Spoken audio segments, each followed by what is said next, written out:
postingan yang sudah diupload di Instagram @CNBC Indonesia dengan judul Profil dan Rekam Jejak Lengkap Dewan Penasihat Danantara. Ini ada sejumlah komentar yang muncul di postingan ini. Kita lihat di komentar yang pertama, di mana memang ada sejumlah netizen yang juga mensoroti berkaitan dengan terpilihnya mantan Perdana Menteri Thailand Thaksin Shinawatra. Tapi kita lihat dulu komentar yang pertama, yaitu dari @Yosewismo. Background oke, tapi Thaksin pernah punya masalah ketika menjadi PM Thailand. Gajinya gede banget kali ya, bener kan?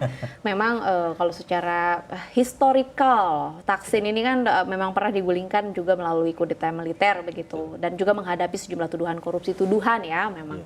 Jadi dipertanyakan, wajar kalau kita akhirnya mempertanyakan. Kita lihat ke komentar yang selanjutnya, yaitu dari Rizky9 Official. Tak cuma timnas, ambil pelatih impor, ternyata Danantara juga sama, bener kan?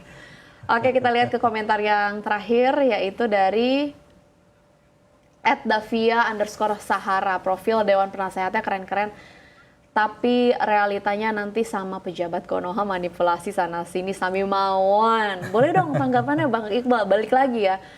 Secara kredibilitas investment, ya bisalah dicari begitu di internet masing-masing rekam jejaknya, kemudian pengalaman kerja yang nggak perlu dipertanyakan. Tapi bagaimana akhirnya untuk menjaga kredibilitas dari Danantara ini bahwa ini akan memang dikelola secara independen dan juga akan menghasilkan. Karena kan katanya kan akan direalisasikan ke pembangunan di Indonesia. Berarti kan harusnya sebenarnya dekat dengan value-value lokal Indonesia. Kenapa akhirnya orang-orang asing inilah yang dipercaya untuk mengelola? Ya kalau dari sisi saya mungkin melihat mereka kan punya rekam jejak dan jejaring yang luas ya di internasional.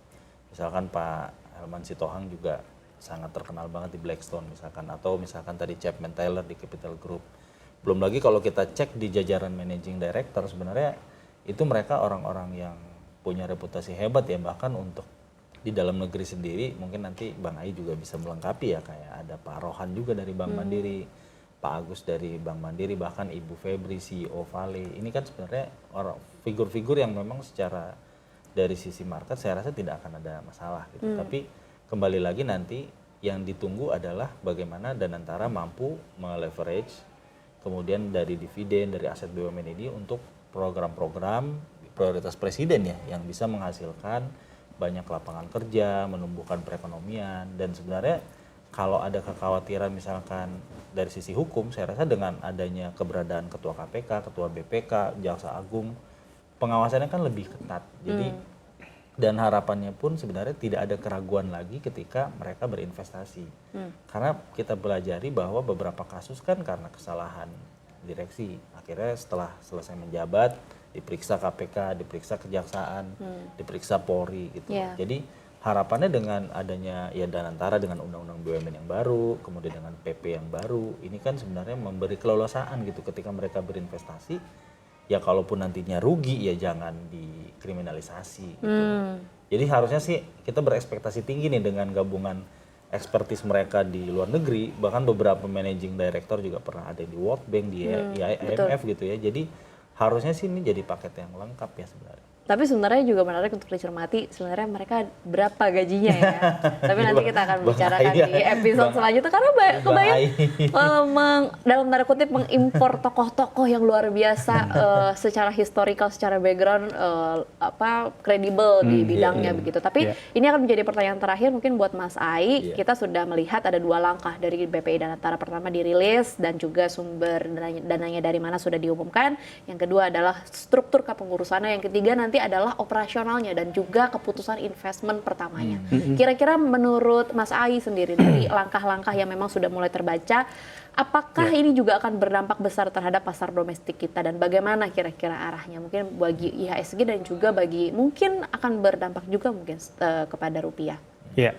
Jadi sebenarnya kalau secara konsep, struktur dan juga nanti operasional secara investasinya juga itu memang sangat ideal sebenarnya ya, apa yang sudah direncanakan oleh BPI Danantara gitu ya.